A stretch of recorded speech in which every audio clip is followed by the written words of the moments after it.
It's Saturday morning cartoons in a very, very chilly Sacramento, California. What you're looking at here is a Kindle version of a title called The Hindu Yogi Science of Breath. And it's part of a series of books that I curated along with my friends at Wiser Books in a series called The Magical Antiquarian Curiosity Shop.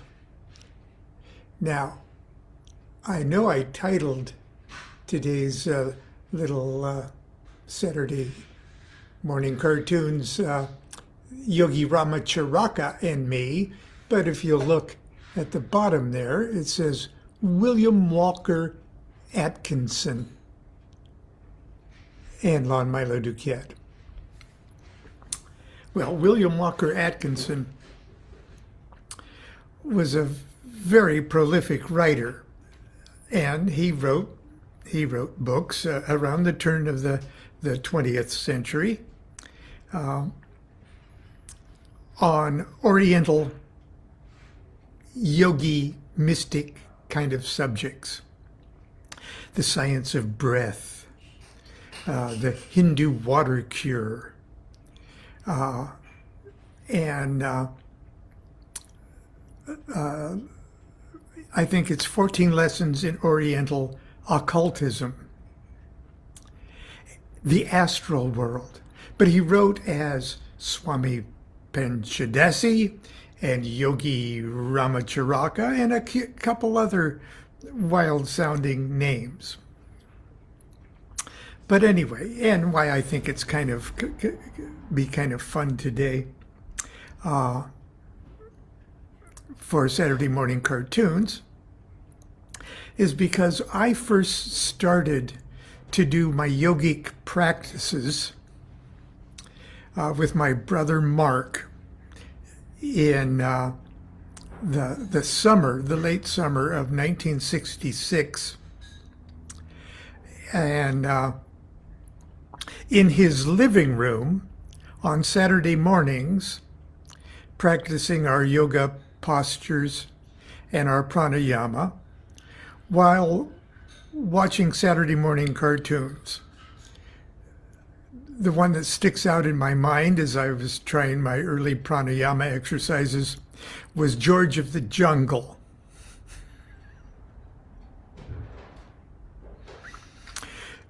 But anyway, that's the kind of yogi I am. What's that, dear? I just said, watch out for that tree. Watch out for that tree. Thank you, Ursula. Ursula him. Okay. Well, anyway, one of our heroes was Yogi Ramacharaka, because he wrote so straightforward. I'll tell this in a second here. But truly, Yogi Ramacharaka was one of our heroes, and as we got deeper and deeper into our yogic practices and began to hang out at the Vedanta Society Monastery and attend SRF Yogananda church services and to take the Kriya Yoga lessons, our appreciation for Yogi Ramacharaka increased more and more. He grew to mythic proportions in our minds. And when we truly dropped out, as Timothy Leary encouraged us to do, we dropped out to the wilds of southern Oregon to live like hippies and practice our yoga and our disciplines and our vegetarian lifestyle and all of that.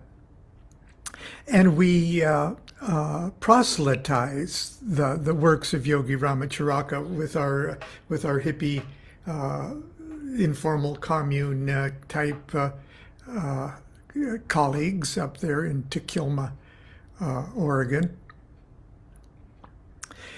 And so much was he appreciated by our little group that we only had Mark and my own books to share. And so we wrote Yogi Publications in Chicago, not knowing who or what they were, or even if they existed, and said, look, we're just fans of Yogi Ramacharaka. You know, we're up here in Oregon trying to live the life and everything else. If you have any damaged or flawed books that you can't sell, would you send them to us?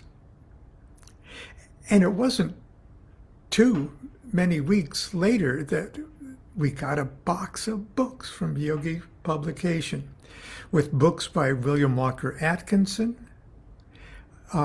books by Yogi Ramacharaka, Swami Panchadasi, Yogi Ramacharaka, and the collected works of Aleister Crowley. 3-volume set. Well, that's my little...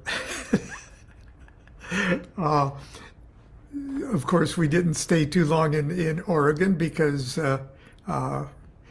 we traveled back to Southern California just for a couple of weeks so I could sing in saloons and get enough money to build our own little cabin on a 1/4 acre that we bought. But you know the story. I fell into a record contract on the last day we were to remain, and we never went back. But anyway, years and years later, fast forward many, many years later, 50 years later, okay, or more, I'm in the position of honoring and introducing some of the more influential pieces of literature in my early career for the wiser antiquarian curiosity shop. One of them was the Hindu yogi science of breath. And I'm just going to read you my introduction because it'll be a short trip today. Introduction.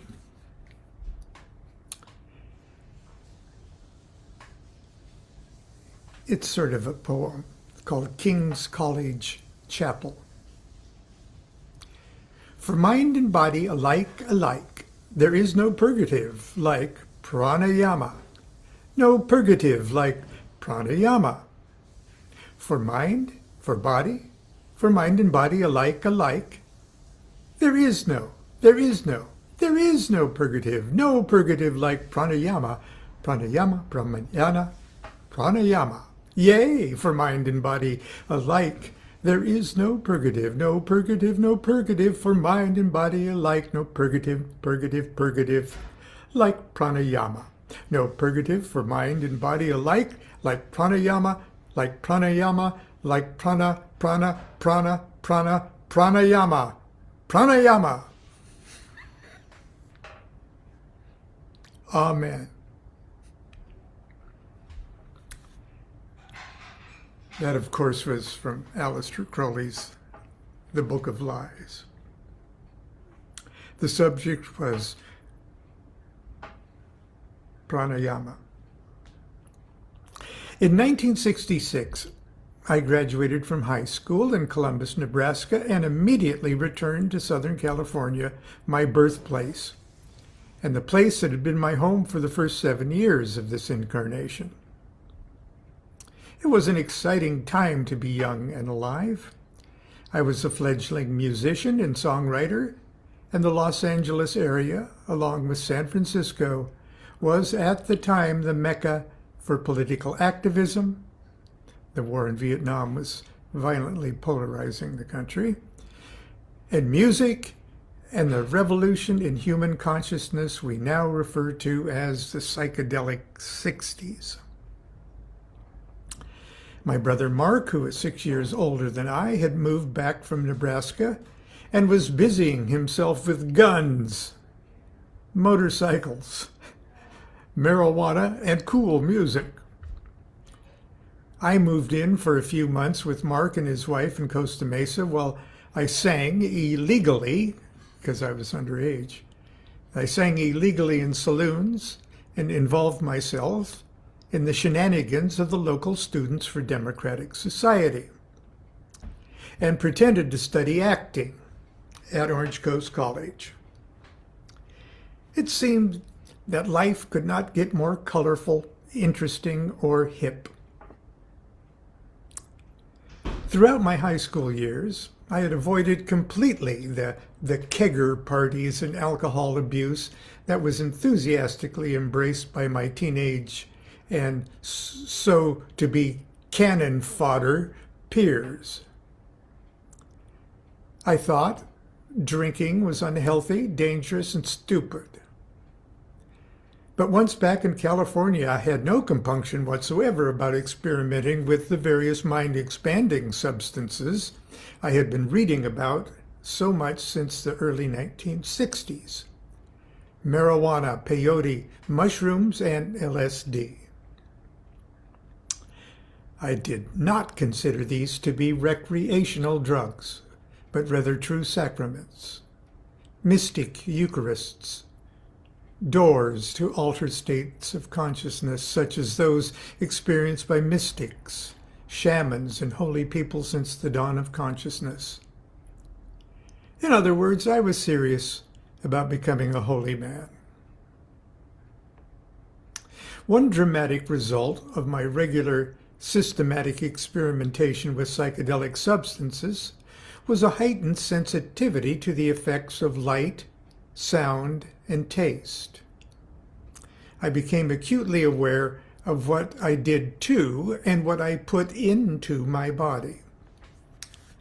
I would often fast for 12 hours or more before ingesting psilocybin mushrooms or LSD.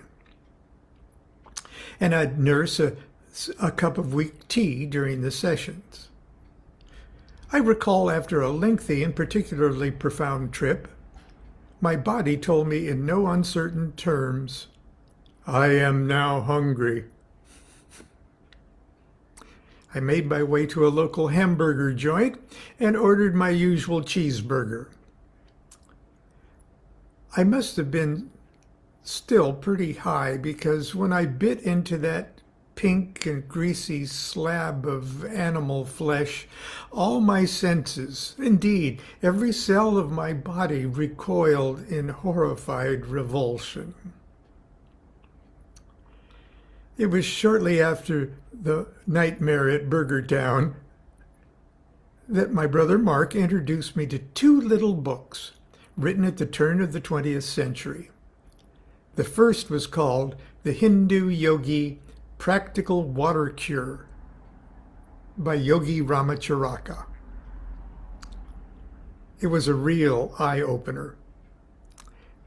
As I wrote in the opening words of my book, Angels, Demons, and Gods of the New Millennium, after reading that tiny book by Yogi Ramacharaka, I immediately turned vegetarian and embarked upon a frantic quest for a high colonic.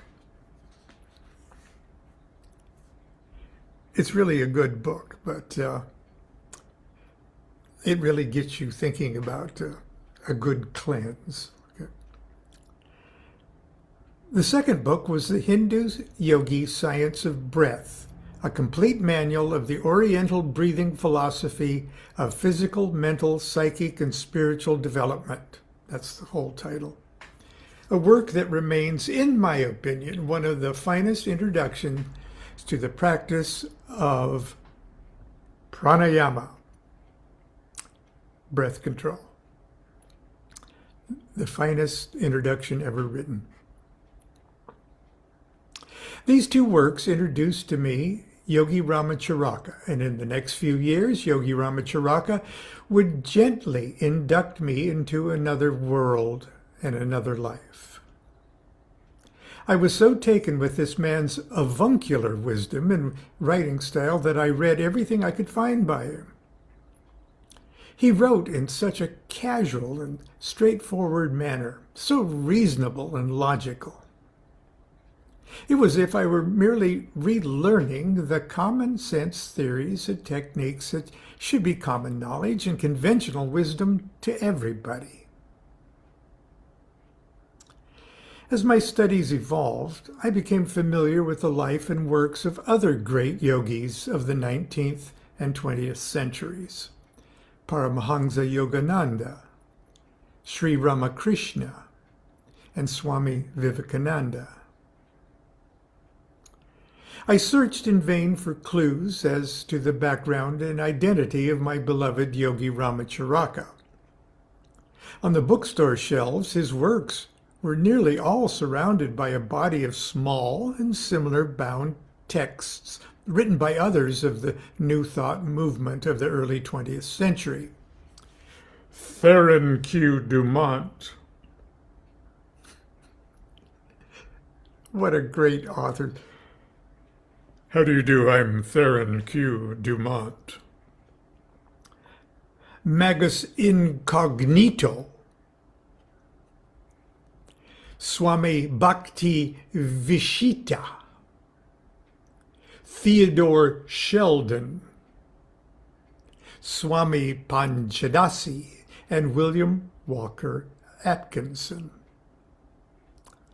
As I would eventually discover, they were all William Walker Atkinson, 1862 to 1932. A Pennsylvania and later Chicago attorney and pioneer of the New Thought movement. Ever hear of him? You have now. For whatever reasons, Atkins chose to publish his Oriental occultism titles under the pseudonyms, and his Yogi Ramacharaka titles are usually found in the form of sequential monographs along the lines of a correspondence course. As a matter of fact, he called the 14 Lessons in Oriental Occultism, it was a correspondence course and read as such, and he wanted you to consider yourself the class of '08 or 1908, or wait, it was 1904, I believe. And when we wrote the Yogi publications to see if they could send us some free books, we said we even considered ourselves the class of '04.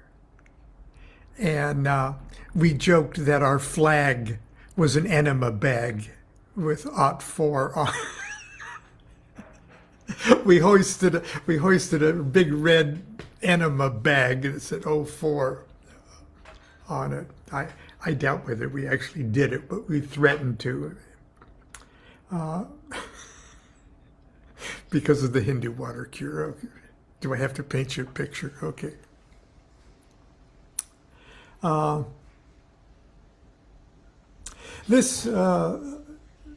Making them a correspondence course makes them eminently easy to digest and master, especially for the beginning student in the subject. And obviously, the format of my Chicken Kabbalah and Son of Chicken Kabbalah also reads almost like a correspondence course or a degree learning process. Okay.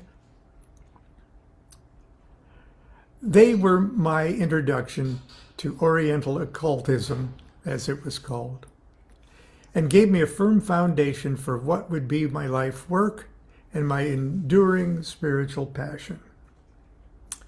I hope you will enjoy this Yogi Ramacharaka classic as much as I did 45 years ago, and now I guess it's closer to 55 years ago, and be edified and enriched by its wisdom, its wit, and its seamlessly readable introduction to the important subject of pranayama, the science of breath.